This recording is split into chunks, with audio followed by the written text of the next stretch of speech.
Hello guys, welcome back. In this video we're just going to be taking a look at this. This is the Ka-Bar, K-A-B-A-R Backpack Kaster. Now Kaster is spelt with a K. Backpack Kaster.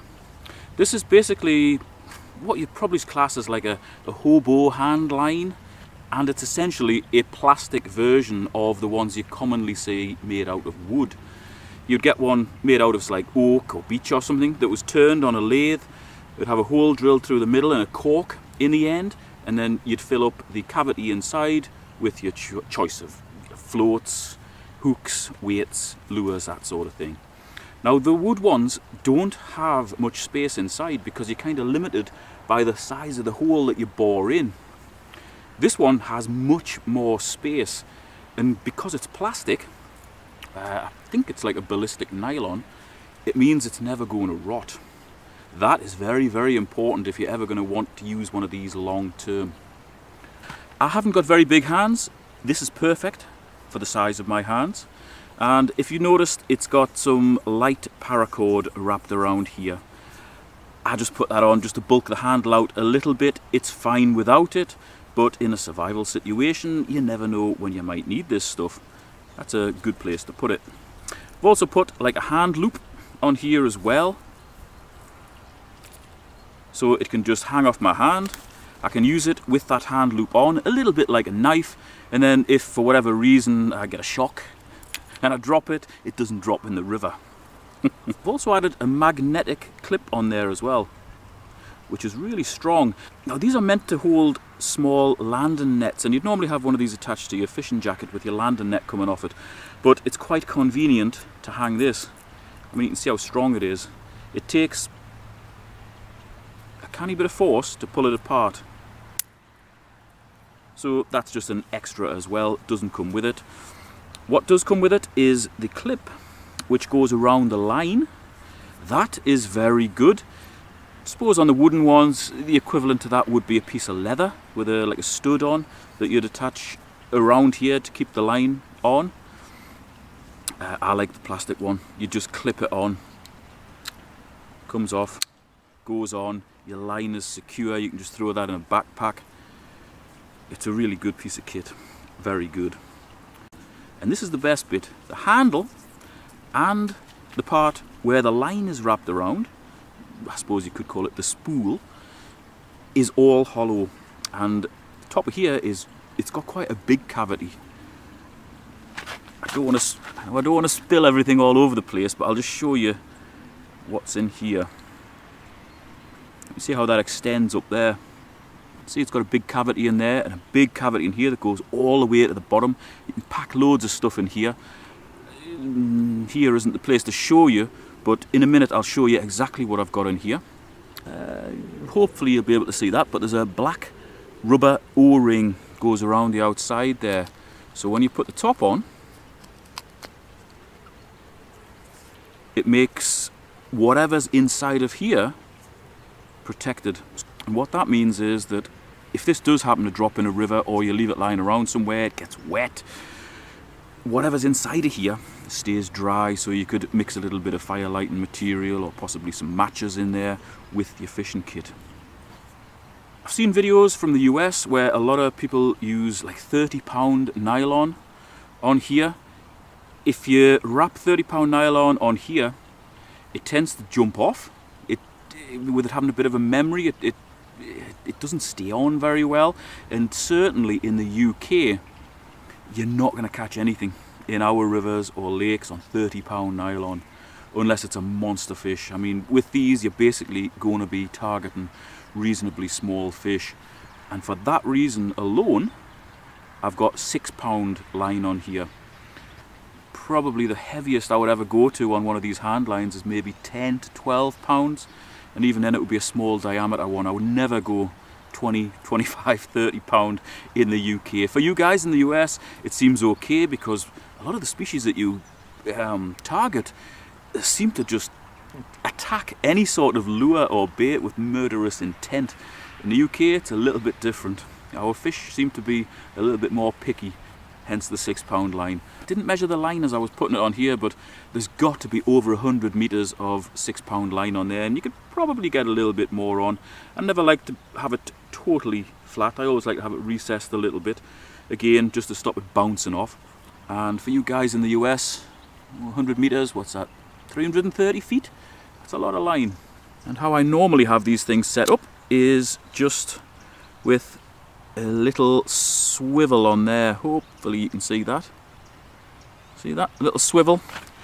That enables me just to clip a spinner on very, very quickly and remove it very, very quickly as well without tying any knots. So if I approach a bit of water, I want to fish it. Ideally it wants to be a moving bit of water if you're using a spinner, because winding this on is difficult, as you'll see later in the video.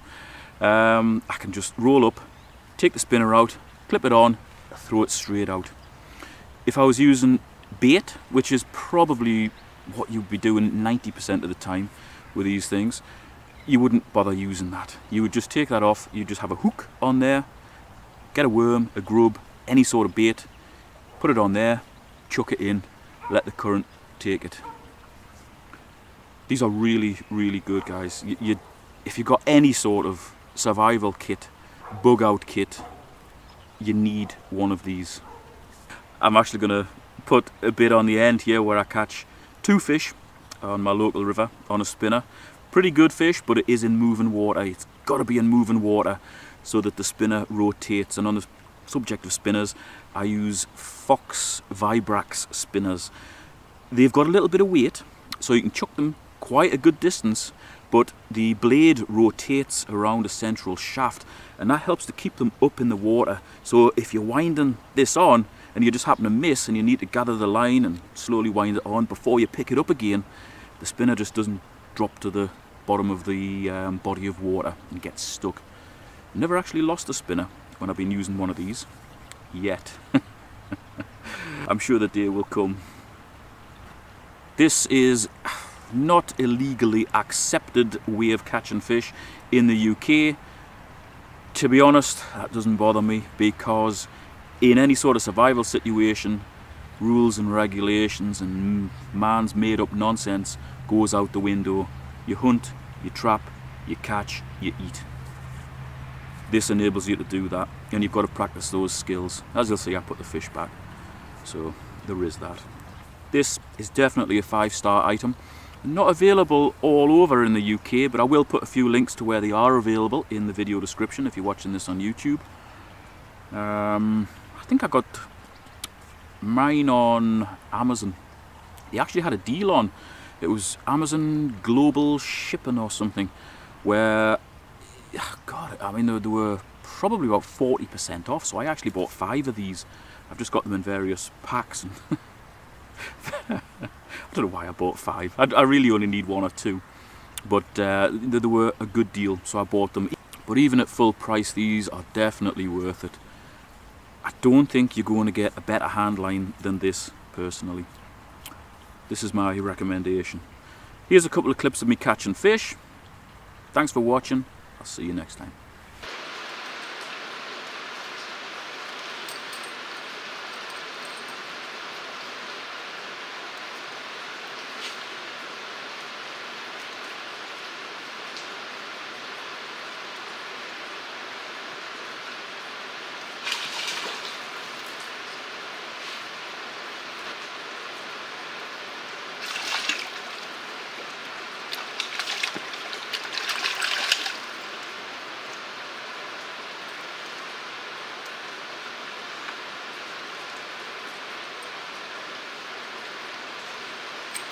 Wowie, wah! There we go. Lovely summer brownie. Caught on a spinner with my little bushcraft kit. What a beauty. That would make a cracking meal, that. But he's going back. Well, son, thank you very much.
Okay, look at the spots on this fella.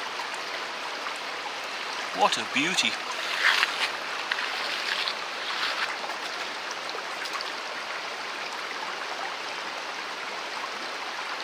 Thank you, Mr. Trout. Okay, just so there's no shenanigans, I'll do this in real time, just so you can see that all of this stuff does fit inside of here.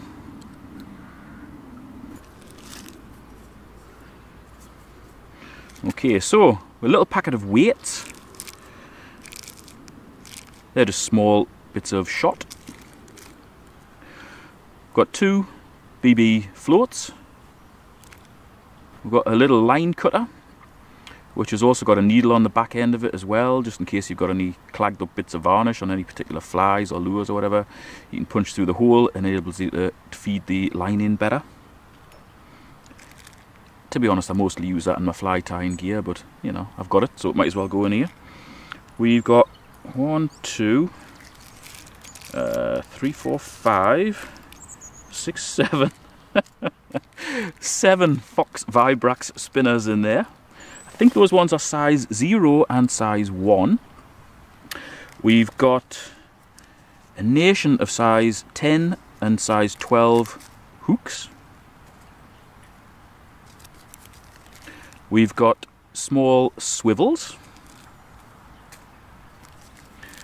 We've got 2 very light spinners in there. Actually, there's, how many's in there? God, I thought there was just, probably about 5 little flicker spinners. So if you've got some very fast moving bit of water, they're excellent to put in. Really, really good. You'd normally use them on a fly rod, but you can just drop them into a fast flowing bit of water and use them on the hand line. And then we've got a bag of various grubs. These are artificial lures.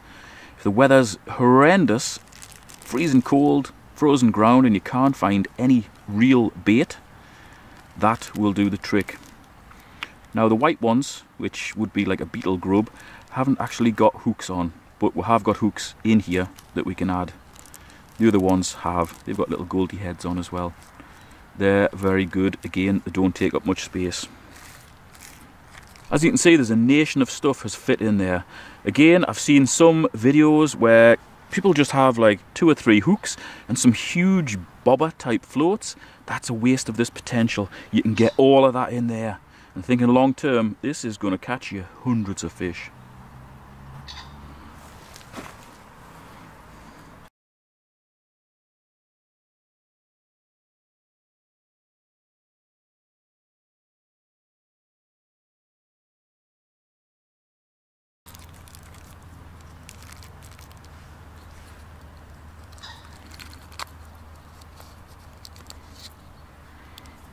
There you go.